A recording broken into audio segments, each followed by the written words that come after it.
लीजिए कि आप लोकसभा चुनाव में मतदान कर रहे हैं और आपके निर्वाचन क्षेत्र में 3 उम्मीदवार हैं। इसमें एक भ्रष्ट नेता, एक अप्रभावी नेता और एक नया उम्मीदवार है जो आपके विचारों का प्रतिनिधित्व करता है। लेकिन आपको लगता है कि नए उम्मीदवार के पास जीतने का मौका नहीं है और आप किसी भी उम्मीदवार को वोट नहीं देना चाहते हैं। इस तरह की समस्या का समाधान है नोटा, यानी कि उपरोक्त में से कोई नहीं।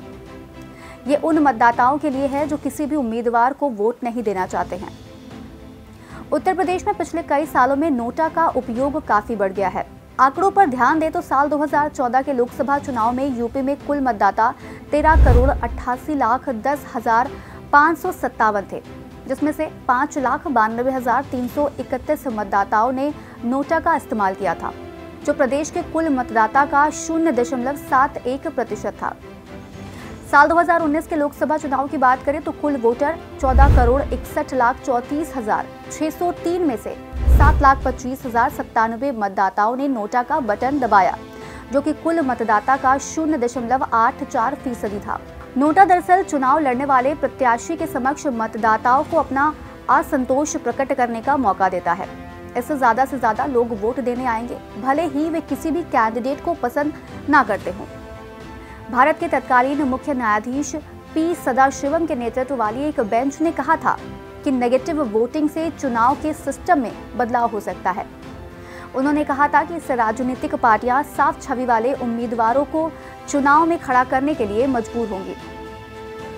नोटा का उपयोग पहली बार भारत में 2009 में किया गया था। तब सुप्रीम कोर्ट ने भारत के चुनाव आयोग से हर चुनावी बैलेट पर इस विकल्प को उपलब्ध कराने को कहा था, लेकिन तब सरकार ने इसका विरोध किया था।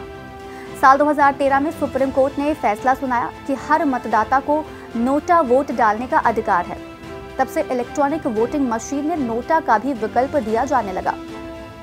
सुप्रीम कोर्ट का ये आदेश विधानसभा चुनावों में 4 राज्यों छत्तीसगढ़, मिजोरम, राजस्थान और मध्य प्रदेश और राष्ट्रीय राजधानी दिल्ली के लिए था। और इसके बाद 2014 के चुनावों से नोटा की शुरुआत हो गई और इसके बाद साल 2014 से नोटा की शुरुआत हो गई। हालांकि चुनाव आयोग के अनुसार नोटा के वोटों की गिनती की जाती है, लेकिन उन्हें अवैध वोट माना जाता है। इसलिए नोटा के वोट का चुनाव के परिणामों पर कोई खास असर नहीं पड़ता है। पूर्व मुख्य चुनाव आयुक्त SY कुरैशी ने कहा था कि अगर 100 में से 99 वोट भी नोटा को पड़े हैं और किसी कैंडिडेट को 1 वोट मिला है, तो भी उस कैंडिडेट को विजयी माना जाएगा। बाकी वोटों को अवैध करार दे दिया जाएगा। वर्तमान समय में नोटा का प्रयोग दुनिया में Colombia, Ukraine, Brazil, Bangladesh, Finland, Spain, Sweden, Chile, France, Belgium और यूनान समेत कई देशों में लागू है। वैसे देश भर में नोटा के पक्ष और विपक्ष में भी कई तरह की बातें होती रहती हैं। जो उसके पक्ष में तर्क देते हैं, वे नोटा को मतदाताओं के लिए अधिक विकल्प के तौर पर देखते हैं। ये चुनावी प्रक्रिया में मतदाताओं को उम्मीदवार से असंतुष्टि जाहिर करने और नाराजगी व्यक्त करने के लिए प्रोत्साहित करता है और नोटा राजनीतिक दलों को बेहतर उम्मीदवार खड़े करने और चुनावी सुधारों को लागू करने के लिए प्रेरित कर सकता है। ऐसे में अगर नोटा वोटों की संख्या अधिक होती है तो उससे पता चलता है कि मतदाता वर्तमान चुनावी व्यवस्था से नाखुश है। कई लोगों का ये मानना है कि नोटा मतदाताओं को चुनाव में भाग लेने से हतोत्साहित कर सकता है। नोटा का अधिक इस्तेमाल लोकतंत्र को नुकसान पहुंचा सकता है। वे कहते हैं कि नोटा के विकल्प के चुनाव से राजनीतिक दल कमजोर होंगे। इसके अलावा नोटा वोटों का बंटवारा कर सकता है, जिससे कम लोकप्रिय उम्मीदवार जीत सकते हैं। ऐसे में ये गलत उम्मीदवार को सत्ता में ला सकता है। वैसे नोटा को लेकर आपकी क्या राय है, कमेंट सेक्शन में जरूर बताइएगा। आज इस कार्यक्रम में बस इतना ही। हम फिर मिलेंगे एक नए कार्यक्रम के साथ।